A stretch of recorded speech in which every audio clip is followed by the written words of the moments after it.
এই মমতাজ আবার এখন ঘুম নাই ঘুম নাই, ঘুম ভাঙায়া গেল গো মরার কুকিলে। ওরে বাবা তাফসীর ভুল ধরতেছে, যিনি হাটে বাজারে গান গাইলেন আমাদের মমতাজ আপা। মমতাজ আপা হাটে বাজারে গান গাইলো, যৌবন একটা গুল্লি সিগারেট কমর দোলায় নাচানাচি করিয়া লাফায়া লাফায়া গান গাইলো। সে যদি আজকে আলেম ওলামার ওয়াজ ভুল ধরে, মাথা ঠিক থাকে? মমতাজ খালার ঘুম নাই, খালা আপা ভাবি সবই কওয়া যাবে, বয়সের সাথে মিলে যায়। তো তোমার এত হাসি আনন্দ মজা দরকার, আমার দাওয়াত দিয়েছো কে? মমতাজ আপাকে নিয়ে আসো। একবার যদি কয় মাইক ধরে বন্ধু যখন বললে আমার বাড়ির সামনে দিয়ে রঙ্গ করে হাঁটতে যায়, ফাটতে যায়, ছিঁড়ে যায়, তালি দেওয়ার বুদ্ধি দেয়। এ কথা বল লাগা, এই মমতাজ আবার এখন ঘুম নাই ঘুম নাই। ওদের গানের ক্যাসেট আর বিক্রি হচ্ছে না, আজে বাজে জিনিস আর মানুষ শোনে না। এখনকার যুবকেরা গান ছেড়ে, নাচ ছেড়ে, যাত্রা ছেড়ে, সিনেমা ছেড়ে, এখনকার তরুণ যুবকেরা কোরআনের পাগল হয়েছে। কথা ঠিক না বেটে? এই জন্য ওদের মাথা কাজ করে না, ওরা আর কেউ গান শোনে না। কই ঘুম ভাঙায়া গেল গো মরার কুকিলে। তোমার ঘুম এত পাতলা কে গো? একটা মরার কুকিল তোমার ঘুম ভাঙায় দেয়। কথা কর, এই আজে বাজে গান আর শোনে না তরুণ যুবকেরা। কথা কন ঠিক না বেঠি? মন খারাপ করছে না আপনারা? এগুলো আর শোনে না, মন খারাপ, বিরক্ত হয়েছেন। এই জন্য আজে বাজে গান শোনে না, বিধবাদের মাথার নষ্ট হয়ে গেছে। গানের কনসার্ট জমতেছে না, গান কুমার চলিচ্ছে না, আগের মতো আর বিক্রি হচ্ছে না। কথা কন ঠিক না বেঠি? আরে এই জন্য শিল্পীদের মাথা গরম হয়ে যায়, ওয়াজ মাহফিল বন্ধ করা লাগবে। বক্তারা তাফসীরে অপব্যাখ্যা করে। ওরে বাবা তাফসীর ভুল ধরতেছে, যিনি হাটে বাজারে গান গাইলেন আমাদের মমতাজ আপা। এখন সব বাংলাদেশের বক্তাদেরকে উনি তাফসীর পড়াবেন নতুন করে। কথা কন, পেটত বম মারলে বিসমিল্লাহ সহি করে বলতে পারবে না। আজকে তারা আলেম ওলামার তাফসীর ভুল ধরে। কথা কন ঠিক না বেটে? রাস্তার একটা ভ্যান চালক ভ্যান চালায় যাচ্ছে, আর বিমানের পাইলট উপর দিয়ে বিমান নিয়ে যাচ্ছে। ভ্যান চালক করছে বিমানের পাইলটের বিমান চালান ভালো হচ্ছে না। আপনারাই বলেন, একটা ভ্যান চালক যদি বিমানের পাইলটের ভুল ধরে, মাথা ঠিক থাকে? তাই মমতাজ আপা হাটে বাজারে গান গাইলো, যৌবন একটা গুল্লি সিগারেট কমর দোলায় নাচানাচি করিয়া লাফায়া লাফায়া গান গাইলো। সে যদি আজকে আলেম ওলামার ওয়াজ ভুল ধরে, মাথা ঠিক থাকে? হ্যাঁ, এই জন্য ওনাদের গান বাজনা আর মানুষ শোনে না। কথা কন, বোঝা গেছে? মন খারাপ করছে? হ্যাঁ, ওনারা মনের দুঃখে খুব কষ্ট দিয়ে এই কথাগুলো বলে। ওনাদের ঘুম নাই, মমতাজ খালার ঘুম নাই। খালা আপা ভাবি সবই কওয়া যাবে, বয়সের সাথে মিলে যায়। কথা কন না গে? মন খারাপ করছেন আপনারা? এজন্য আপনাদেরকে বলবো, আপনারা গান বাজনা নিয়ে আনন্দ করেন, আমরা বাধা দেই না। হারাম জানার পরেও কিছু বলি না, কিন্তু ওয়াজ মাহফিল নিয়ে বেশি কথা বলবেন না, বললেই বিপদে পড়ে যাবেন। কথা কন ঠিক না বেঠি? বাংলাদেশের মুসলমান সব সহ্য করতে পারে, কিন্তু কোরআন হাদিসের মাহফিল বন্ধ হবে, ইসলামের কাজ বন্ধ হবে, দ্বীনের কথা বন্ধ হবে, কোরআনের কথা চলবে না। এমন কথা যারা বলবে তাদের সাথে আমরাও চলবো না। কথা বোঝা গেছে বাজান? মন খারাপ করছে? এজন্য আজে বাজে গান আর যুবকেরা শোনে না, এখন ওয়াজ শোনে। আসলেই তাই, এখনকার যুবকেরা পরিবর্তন হয়েছে। আজ থেকে 20-30 বছর আগেও এরকম মঞ্চ সাজায়া 8-10 দিন ধরে লসিমন, করিমন, খায়রন সুন্দরী, বানেসা পড়ি বিভিন্ন বই হইতো। এক বেটা বই ধরে বলতো, মুহাররা যাও, আমি আপনার মেয়েকে বিবাহ করতে চাই। বলে না না, তোর মতো। কথা কান না, এরকম পাঠ হইতো। কথা কান ঠিক না ঠিক? বলে আর চলে কে চাচা হয়নি তোমার এলাকা?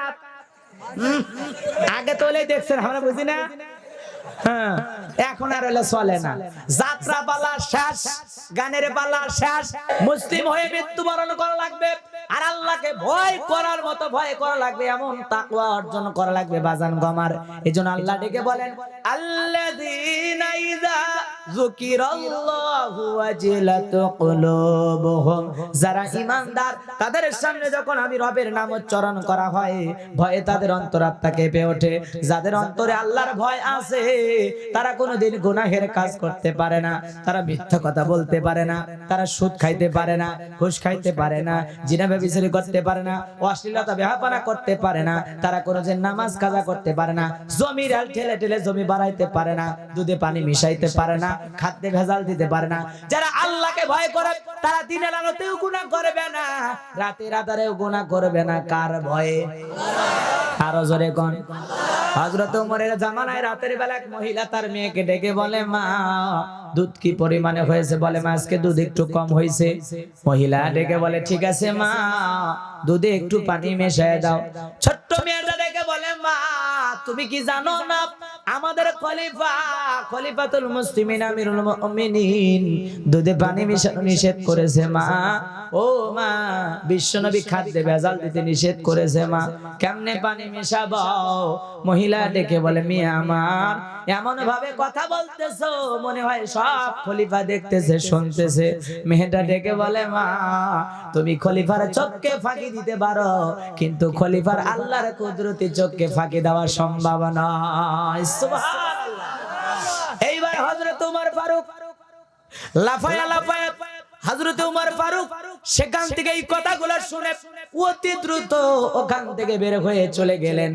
সমস্ত কথাগুলো ওমর ফারুক শুনলেন, শুনে ওখান থেকে চলে গেলেন। যাওয়ার পরে হযরত ওমর ফারুক বাড়িতে যায় বলে, আব্দুল্লাহর মা, ও আব্দুল্লাহর মা, ছেলের বউ পাওয়া গেছে, বিয়ে দিবা নাকি? বলে, কেমন মেয়ে? বলে, তাকওয়াবান, টাকাওয়ালা দেখছে, পয়সাওয়ালা দেখছে, সুন্দরী দেখছে, বাড়ি ঘর দেখছে না, দেখে নাই, দেখেছে অন্তরের তাকওয়া। কথা কোন ঠিক না ঠিক? হযরত ওমর ফারুক ছেলের বউ চয়েস করতে গিয়ে তাকওয়া দেখলেন, আল্লাহর ভয়ভীতি দেখলেন। আর আমরা ডিজিটাল মা বাবা ছেলের বউ চয়েস করার আগে কি দেখি? টাকা। বাবা এসে কয়, শোনো সাত্তারের মা কি হয়েছে? কয়, আমি একটা মেয়ে দেখলাম। কই? কয়, বনগ্রাম বাস স্ট্যান্ডে অটোতে চড়ে যাচ্ছে, চুলগুলো বাসাতে তুলতেছে, মনে হয় কলেজে পড়ে। আছে না? না, ছেলের বউ চয়েস করেছে, বেপরদায় কলেজে যাচ্ছে, সেই মেয়েকে বাপ না শয়তান রে?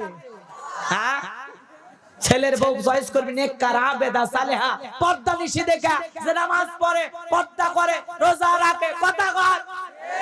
কারণ একটা নেককার বিয়ে বাড়িতে আসলে তার দ্বারা নেককার সন্তান পাওয়া যাবে। তুমি নেককার নাতির বাবা হইতে পারবে, তা না করে কলেজে যাচ্ছে হেলে দুলে চুল খুলে, তাকে দেখে ছেলের বউ বানাবি, ওই বাপ না শয়তান। কথা কোন ঠিক না ঠিক? বিয়ে করার আগে, মেয়ে চয়েস করার আগে কি দেখা লাগবে? কি দেখা লাগবে? তাকওয়া। তাকওয়া। আল্লাহর একজন ওলি নাম ছিল তার আমর বিন আস। কি নাম? আরো জোরে কোন? হযরত আমর বিন আস বিবাহ করবে। আল্লাহর ওলি, নিজে বড় আলেম নয়, কিন্তু আমল করে আল্লাহর ওলি হয়ে গেছে। চিন্তা করলো আমি বিবাহ করব, কিন্তু এমন একটা নেককার, পরহেজগার, পর্দানিশী নারী দরকার, যে নারীর পেট থেকে একটা সন্তান নেককার পাওয়া যাবে, যাকে আমি এই জামানার বড় আলেম বানাইতে পারবো। বড় খতিবের বাবা হতে চাই, বড় আলেমের বাবা হতে চাই, এটা হলো তার স্বপ্ন। কথায় আছে, ক্ষেত ভালো ফসল ভালো, মা ভালো সন্তান ভালো, আমাকে একটা শিক্ষিত মা দাও, আমি একটি শিক্ষিত জাতি উপহার দেব। কথা বলেন ঠিক না ঠিক? হযরত আমর বিন আস পাত্রী খুঁজতেছেন, 1 বছর চলে গেল, দ্বিতীয় বছর অতিবাহিত হইতে লাগলো। কাছের বন্ধু ডেকে বলে, দোস্ত বিয়ে শাদী করেছিস? বলে, না করি নাই। নেককার মেয়ে খুঁজতেছি, এমন একটা মেয়ে দরকার যে মেয়েটা পর্দা করে, নামাজ পড়ে, কোরআন পড়ে, আল্লাহকে ভয় করে। এমন একটা নেককার মেয়ের কাছ থেকে আমি একটা নেককার সন্তান চাই। বন্ধু ডেকে বলে, জানা মতে আমার একটা এরকম মেয়ের সন্তান আছে। আমার বিশ্বাস, আমি যতটুকু জেনেছি, যতটুকু পেয়েছি, জন্মের পর থেকে ওই মেয়েটা মা বাবা ছাড়া গ্রামের মানুষ, এলাকার মানুষ কেউ তার চেহারা দেখে নাই। বলে, এমন নেককার মেয়ে তো দরকার। সঠিক তদন্ত করা হয়ে গেল। বন্ধুকে ডেকে বলে, ঠিক আছে, এমন মেয়ের সাথে বিবাহ করতে আমি রাজি আছি, কোনো সমস্যা নাই। এইবার সেই নেককার পর্দানিশীল নারীকে বিবাহ করলেন। হযরত আমর বিন আস বাসর ঘরে প্রবেশের আগে তাকায় দেখলেন স্ত্রী জায়নামাজ পড়ে আল্লাহ পাককে সিজদা দিতেছে। কোন সুবহানাল্লাহ। বাসর ঘরে বিবি নামাজ আদায় করে, আর আমাদের বাসর ঘরে নামাজ তো দূরের কথা, খালি সেলফি তোলা নিয়ে ব্যস্ত। এখনকার ছেলে পেলে এলেই তো হাইরে হাইরে, বাসর ঘরে সেলফি আছে না? না, বিয়ে করে 2 রাকাত নামাজ পড়বে তো দূরের কথা, খালি সেলফি, আবার সেলফি তুলে একলা দেখে না, ফেসবুকে স্ট্যাটাস মেরে দেয়। দোস্ত রে, এই মাত্র অমুক গ্রামে লাকি নামের মেয়েকে ফাঁকি মেরে বিয়ে করে নিয়ে এসলাম। ফাঁকি মানে বোঝেন না, মহারানা কাবিলের টাকা একটাও দেয়নি, এক নাকের ফুল দিয়ে জীবন শেষ। তখন লেখে, দোস্ত দেখতো আমার বইটা কেমন দেখা যায়, লাইক কমেন্টস পারলে শেয়ার করে বিশ্ববাসীকে দেখায় দাও। আপনারাই কোন বইয়ের ছবি ফেসবুকে ছাড়া যায় না হারাম। তোমার ফেসবুকটাও যেন তোমার ইবাদত হয়, কথা কর। ফেসবুক চালানোটা যেন কি হয়, ইবাদত হয়। এজন্য সাবধান যুবকেরা, সাবধান। মোবাইল পাইছো আর ক্লিক মেরে সেলফি তুলে না, বুঝে শুনে সেলফি তুলে ছবি ছাড়ে, কথাকে বোঝা গেছে? মেয়ে মানুষ দেখলে লাইক মেরে মেরে হাতের চামড়া তুলে ফেলে দেয়, আছে না নাই? আর আমার মতো হুজুরের ছবি দেখে নিচে লিখে দেয় ভণ্ড। ওরে বাটা নাকি গান? হ্যাঁ, মন খারাপ করছেন আপনারা, বিরক্ত হয়েছে, রাগ জাগ করেন না। হুজুরের ছবি দেখে লেখা শয়তান। কি যেন বলতে চাচ্ছিলাম, ভুলে গেছি। আমার বিন আসর স্ত্রী বাসর ঘরে কি করতেছে? নামাজ আদায় করতেছে। কোন সুবহান। কার কার বউ বাসর ঘরে নামাজ পড়ছে? হাত তোলেন তো। তুমি বিয়ে করনি? 3-4 জনের চাচা চাচি পড়ছে তো না? দেখছেন তো না? আলহামদুলিল্লাহ। যারা নিজের জীবনটা বাসর করে নামাজ আদায় করে শুরু করছে, এদের দাম্পত্য জীবনে সুখ রহমত দিতে পারেন কি? আর যারা বিয়ের দিনে বাসর ঘরে নামাজ টামাজ পড়েনি, কিসের নামাজ? ওই ব্যস্ত আছে না? খুবই ব্যস্ত। এক ছেলে বিয়ে করছে তো আমার খুব ভক্ত, মোবাইলে বস শোনে। তাই আমি জিজ্ঞাসা করলাম, শোনো বিয়ে করছো? কয় কি কোন হুজুর? 3 ছেলের বাপ আমি। তাই আমি বলছি স্ত্রী সবার একটা দোয়া আছে জানিস? কয় তো হুজুর এটা দোয়া পড়ার টাইম নাকি? হাই রে, এতই ব্যস্ত ওর দোয়া পড়ার কথা মনে থাকে না, আছে না? এইবার আমর বিলাস তাকায় দেখে তার বিবি বাসর ঘরে নামাজ আদায় করে। নামাজের দৃশ্য দেখে অন্তরটা ভরে গেল, কন্যা সুবহানাল্লাহ। স্ত্রী নামাজ শেষে যখন বাসর ঘরে বসেছে, আমর বিলাস ঘরের ভিতরে প্রবেশ করে স্ত্রীর মুখের কাপড়টা তুলে স্ত্রীর মুখের দিকে একবার তাকায়া বলে, আল্লাহ দেখলাম কি, বুঝলাম কি, পাইলাম কি, হইল কি, চাইলাম কি, চিন্তা ভাবনা করে বাসর ঘরে বউ রেখে দরজার বাইরে আসলেন। স্ত্রী চিন্তা করে, কি রে, স্বামীর সাথে কি কোনো বেয়াদবি হইল? স্বামী কি আমার কথায় মন খারাপ করলো? স্বামী কি আমার ব্যবহারে খুশি না? স্বামী কি আমার চেহারা দেখে খুশি না? কেন আমার স্বামী চলে গেল? কোনো বেয়াদবি হইল নাকি? এইবার স্বামী দরজার বাইরে, স্ত্রী দরজার ভিতরে। স্ত্রী দরজার কাছাকাছি এসে ডেকে বলে, স্বামী শোনো, তুমি নাকি বড় আল্লাহর ওলি, তুমি যত বড় আল্লাহর ওলি হও, আজকে যদি বাসর করে আমার হক না আদায় করো, কঠিন কিয়ামতের ময়দানে আল্লাহর কাছে তোমাকে জবাব দেওয়া লাগবে। আমার বিনা চিন্তা করেন, পরকালের ভয় আছে না নাই? আছে না নাই? চিন্তা করলে কি আর করার, বউ যেমনই পাইছি তো পাইছি, এই কথা চিন্তা করে বাসর ঘরে চলে গেলেন। রাতের বেলায় ভালোবাসা বিনিময় হয়ে গেল, সকাল বেলা মনে দুঃখ নিয়ে চলে গেল। চলে যাওয়ার পর 25 বছরে বইয়ের খবর নিল না। এক বাসর ঘর থেকে যায় কয় বছর চলে গেল? আরো ধরে কোন 25 বছর আর কোনদিন বইয়ের খবর নাই। 25 বছর পরে এদের জীবনের অবস্থা কি? ওরে সুজানগরবাসী, আপনারা কি জানতে চান? বলবো ঘটনা। কারা কারা শুনবেন দুহাত তুলে দেখান বাজান, লিল্লাহি তাকবীর। হাত নামান, মনে রাখেন 25 বছর পরে কি হয় মনে রাখেন। আমার ভাইরা যে কথা বলতে চাচ্ছিলাম, তাহলে আল্লাহর ভয় অন্তরে ঢুকানোর দরকার আছে না নাই? যারা আল্লাহকে দেখে ভয় করে তারা খাদ্যে ভেজাল দিতে পারে না, দুধে পানি মেশাতে পারে না। আমার দেশে মিশাই কিনা? আছে না নাই? খাদ্যে ভেজাল দেওয়া যাবে না, মানুষকে ঠকানো যাবে না, প্রতারণা করা যাবে না, ওজনে কম দেওয়া যাবে না। যারা আল্লাহকে ভয় করে তারা কোনোদিন মানুষকে ঠকাইতে পারে, মিথ্যা কথা বলতে পারে, সুদ খাইতে পারে। সুদের টাকা নেওয়ার আগে অন্তত 3000 বার চিন্তা করবে যে সুদ খাওয়া কি। এক কথা কর, আপনি সুদ খান মানে কি? আপনি আল্লাহকে ভয় করেন না? আপনি নামাজও পড়েন, সুদও খান, ঘুষও খান, ব্যাপার কি? কি তামাশা না? ইসলাম না তামাশা শুরু করছে। হয় সুদখোর হয়ে মরে যা, না হলে আল্লাহওয়ালা হয়ে মরে যা। কথা কর ঠিক না ঠিক?